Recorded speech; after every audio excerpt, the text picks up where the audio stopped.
खोल आंख ज़मीं देख, फलक देख, फिजा देख, मशरिक से उभरते हुए सूरज को ज़रा देख। बिस्मिल्लाहिर्रहमानिर्रहीम। रब्बिश्रह ली सदरी व यस्सिर ली अमरी वहलुल उक़दतम मिन लिसानी यफ़क़हू क़ौली। अस्सलामु अलैकुम रहमतुल्लाहि व बरकातुहू। माय डियर स्टूडेंट्स, कैसे हैं आप? अब हम पढ़ने लगे हैं माय डियर स्टूडेंट आज एनवायरमेंटल केमिस्ट्री।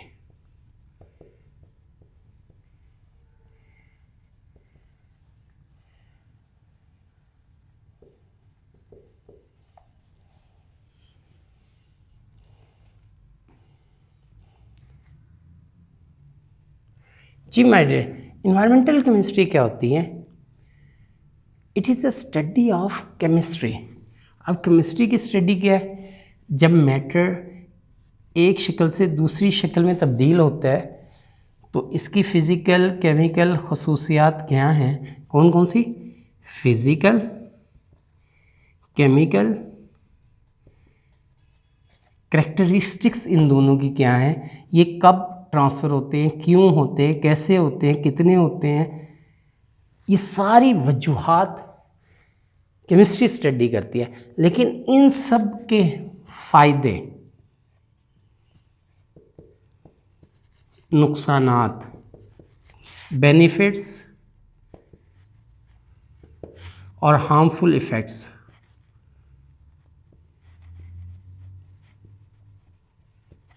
तो ये सारी की सारी चीज़ें स्टडी किस में की जाती हैं?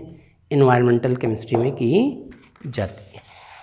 जितने केमिकल रिएक्शन हो रहे हैं, कपास तैयार होती है, उसको चुना जाता है, उससे धागा बनता है, धागे से पूरी प्रेसिंग यूनिट्स स्पेशल किस्म के होते हैं, टेक्सटाइल के, वो कपड़ा बनाते हैं, कपड़े की कलरिंग होती है।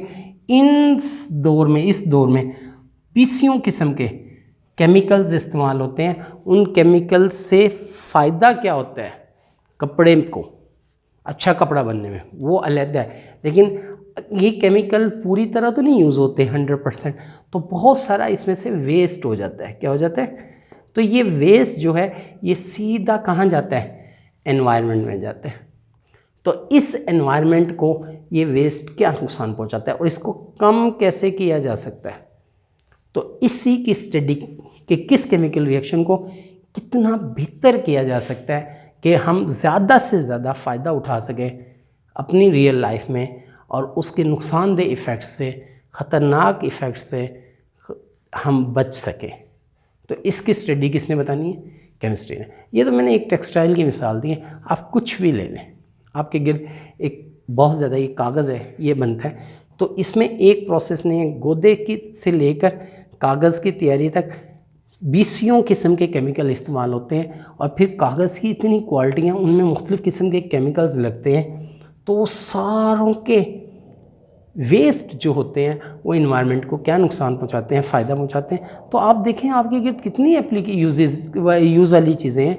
तो इन सब का बनाने में एक लंबा प्रोसेस हुआ है, उन सब में केमिकल्स डिफरेंट किस्म के इस्तेमाल हुए हैं। वो सारे वेस्ट होते हैं, कोई डंप कर दिया जाता है सॉलिड फॉर्म में, कोई पानी में चला जाता है रिजर्वायर्स में, कुछ हवा में उड़ जाते हैं, ठीक है मेरे बेटे, वेपर बनकर। इनकी स्टडी तो ज़ाहिर बात है, मैंने रहना इसी ज़मीन पर है, पानी भी यहीं से पीना है, ठीक है, और सांस भी इसी में लेना है। तो ये मेरा इन्वायरमेंट है और इस पर जो असरात आएंगे वो कौन बताएगा? इन्वायरमेंटल केमिस्ट्री वाले बताएंगे। Clear my dear student? Okay, read करते हैं। It is a branch of chemistry, कि ये केमिस्ट्री की ब्रांच है, sure, which is in which we study about component of environment, कि हम इसमें इन्वायरमेंट को भी स्टडी करते हैं कि इन्वायरमेंट के स्टैंडर्ड्स, कि कितनी इसमें क्या क्या चीज़ें पाई जाती हैं, ये रिकॉर्ड बनाते हैं। फिर इनकी वजह से इनमें क्या तब्दीलियाँ आती हैं किस इलाके में, वो रिकॉर्ड बनाते हैं। फिर इनका डिफरेंस चेक करते हैं। क्या करते हैं? डिफरेंस, कि ये पहले ज़्यादा थे, कम हुए, ये कम थे, ज़्यादा हुए, तो उसके हमारी हेल्थ पर क्या फ़ायदे नुकसान है।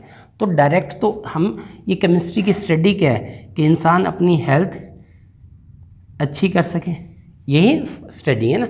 तो हम इनके फिर कि स्टैंडर्ड्स ये हैं, इसमें कमी ज़्यादती ये हुई है, फ़लाँ की वजह से हुई है, उसके हमारी हेल्थ पे ये नुकसान आ रहे हैं, तो इसकी स्टडी एनवायरमेंटल केमिस्ट्री है। क्लियर है my dear student? Okay. And effect of human activities, तो ह्यूमन एक्टिविटीज़ है ना, हम अपने लिए कपड़ा बना रहे हैं, प्लास्टिक बना रहे हैं, हम अपने लिए कागज़ बना रहे हैं, डिफरेंट किस्म की एक्टिविटीज़ है, मशीनें डिज़ाइन कर रहे हैं, उन सब में होने वाले केमिकल्स का साइड इफ़ेक्ट्स जो हैं वो बताएंगे। ठीक है। Environmental chemistry related the branch of like biology, geology, ecology, soil and water.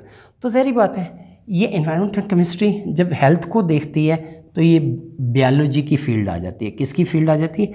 Biology की फील्ड आ जाती है। ठीक है। अच्छा जी, और साथ ही जब ये मेरे बेटे ज़मीन को देखती है, ठीक है ना मेरे बेटे, तो ये जियोलॉजी की फील्ड आ जाती है। जियो मीन ज़मीन होता है, ठीक है मेरे बेटे, जियोलॉजी की फील्ड आ जाती है। इसी तरह मेरे बेटे, इसी तरह ये ज़मीन को स्टडी करती है, मट्टी को, तो ये सॉइल की स्पेशलाइजेशंस होती हैं। फिर पानी को चेक करती है, तो वाटर की स्पेशलाइजेशन वाले लोग इसको स्टडी करते हैं। तो इन्वायरमेंट का केमिस्ट्री का इम्पैक्ट साइंस की मुख्तलिफ ब्रांचेस पर बहुत ज़्यादा होता है।